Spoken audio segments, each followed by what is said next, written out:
Well, hello. Today I want to take a deeper look at the birth chart of Canada, not just politically, but energetically.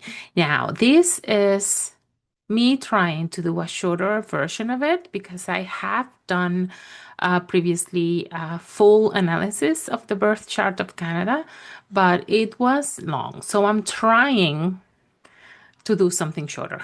So let's see if I can do that. So, in case you don't know, in astrology, countries have natal charts as well. And just like a person's chart, it tells us about identity, emotional patterns of the people, strengths, blind spots, and the deeper lessons a nation is meant to work through collectively.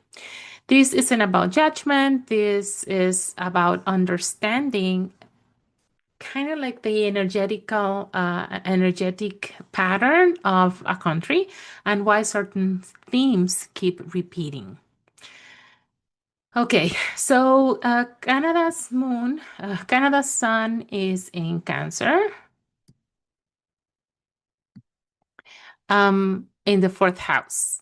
This means that at its core, this is a country whose identity is deeply tied to land, to home, to feeling safe, emotional safety, physical safety, and protection. There's a strong instinct to care for the other, not only for its own people, but also for others as well. So you can see this in Canada's approach, for example, to immigration, multiculturalism, and social support systems. The idea of offering a home, it's central to its identity. Then we can add this layer, which Uranus in Cancer as well, in conjunction to the Sun. This tells us something important. Canada's sense of home has always been linked to change, to reform, and independence. This isn't an static country. It was born out of the need to define itself differently, to innovate its structures. The challenge here is that these two energies, um, Cancer energy with the Uranus and the Sun, they are, in a way, there's a tension. They don't correlate to each other. In a way, there's that tension between having home and stability on one hand, but on the other hand, the need to create sudden reform and disruption on the other. So there's that tension there. We also have the moon in Gemini. This is very, very telling because it shows us the people. And Canada's moon with Gemini, it shows us that emotionally, the people, Canadians are curious, they are adaptable, they are mentally active as a population. People need information, they need dialogue, they need education and movement to feel safe. Um, an example of how this moon can express itself in the people and in the mood of the people is that public opinion, because this Gemini is a mutable sign, public opinion shifts quickly here. Conversations matter, media, language, education, these are emotional lifelines. So the downside to this is restlessness. Feelings can change before they fully settle. Venus also is in Gemini here. This tells us also a lot about Canada and how Canada approaches relationships, both internally and internationally. Harmony here comes through conversation, through diplomacy, and keeping things flexible. There's a strong preference for dialogue over confrontation. The upside is adaptability and openness. The challenge is that sometimes keeping things pleasant or negotiable can delay deeper decisions. Um, The ascendant is in Aries, with Neptune over the ascendant in Aries. This is like very telling. Um, this means that underneath the polite and diplomatic image that Canada has, there is also a pioneering and courageous core. This is a country that knows how to act when needed. Historically, you see this in moments of defense, sovereignty, and leadership under pressure. But Neptune here presents a challenge because Neptune sits over the ascendant, and this changes a lot. This changes everything because Neptune blurs the national image. It softens Aries' fire and wraps it in ideals like peace, compassion, unity, coexistence, etc. So Canada often appears gentle, neutral, or even passive, even when strong action is happening behind the scenes. The challenge here is very important, in my opinion, is that because Neptune is over the ascendant, it can also bring a lot of confusion over identity and ideology. Neptune can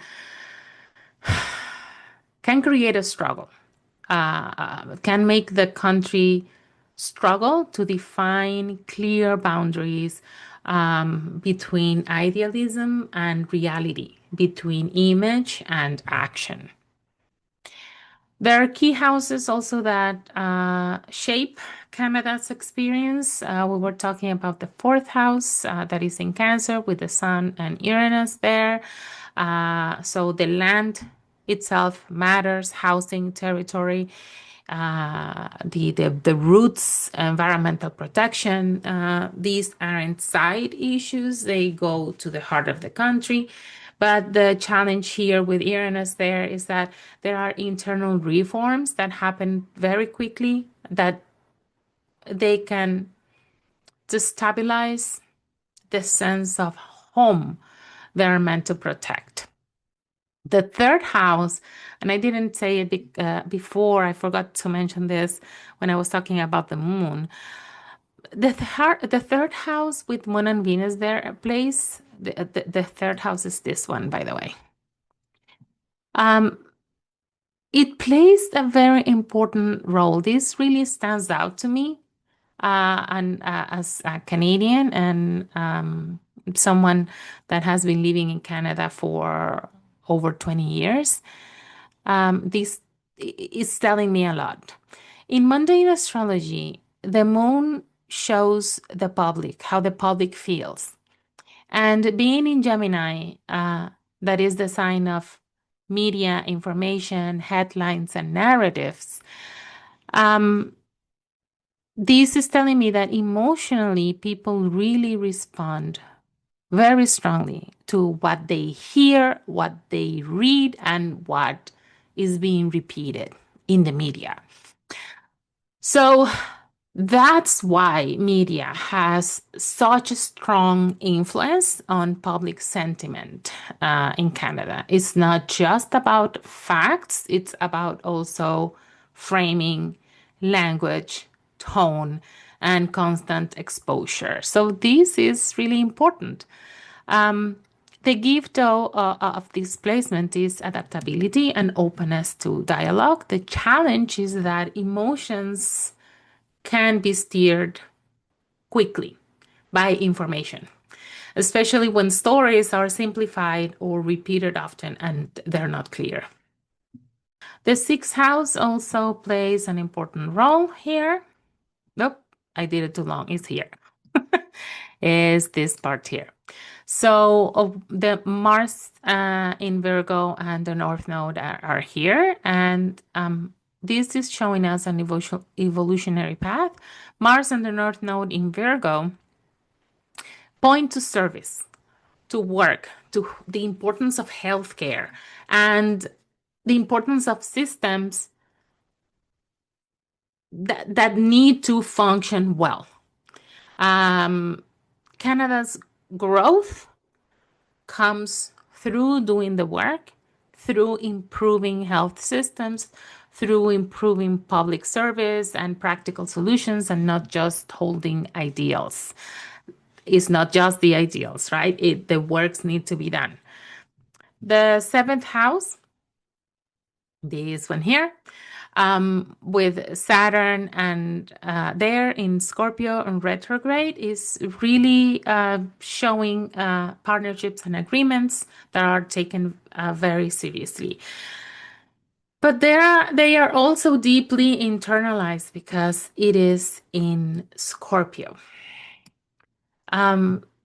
Trust isn't automatic here. It's trust needs to be gained, is questioned, tested, and often revised over time.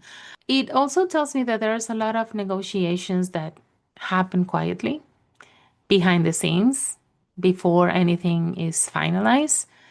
There are things that there's a tendency to hold things close, like in a quiet group, rather than making things public.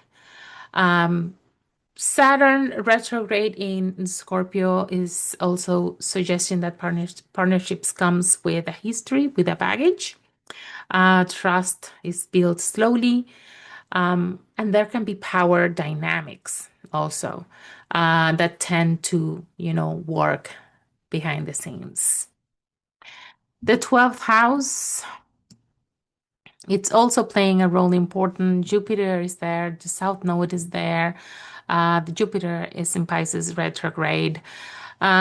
So there is a karmic, the karmic past sits in Pisces in the 12th house. This speaks to compassion, speaks to charity, spiritual ideas, but the downside is that it also speaks about sacrifice, about avoidance, escapism, and sometimes over identifying to an ideal or over identifying with being the helper, the benefactor. So Jupiter retrograde suggests that over time, the country has to keep re-examining itself, re-examining when ideals are enough and when they need to be translated into action. Things need to be translated into real workable systems. So the lesson is moving from the passive compassion, let's say, and move into more of an effective compassion. So from passive to active. Pluto is also very important. It's in the first house. It's in Taurus. It shows that Canada's deepest transformations are tied to land, to resources, and what we rely on for stability, for creating sustainability. Change here isn't rushed. It builds over time, and when it finally shifts, the ground underneath looks completely different. For example, you can see these when there are long cycles of situations with housing, with ownership, with natural resources and economic security.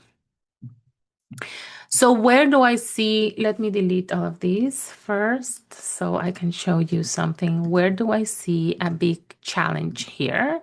This is an opinion from what I see and from experience living here.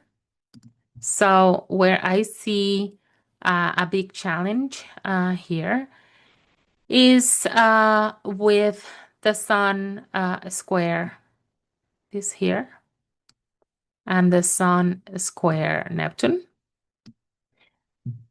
Because there's tension and a conflict between identity and leadership. There is a confusion there. This is one of the biggest challenges for me because I find that leadership can struggle with clarity.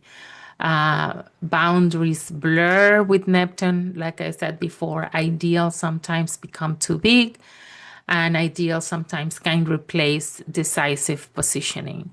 So there can be moments where Canada avoids confrontation, even when clarity and action is needed.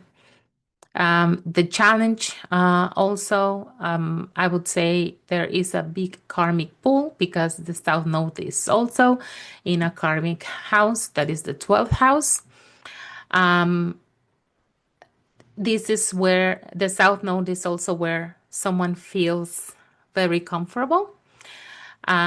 So Canada feels comfortable having empathy and holding on to that big helper persona, as I was saying. But the problem is that we need to move from here.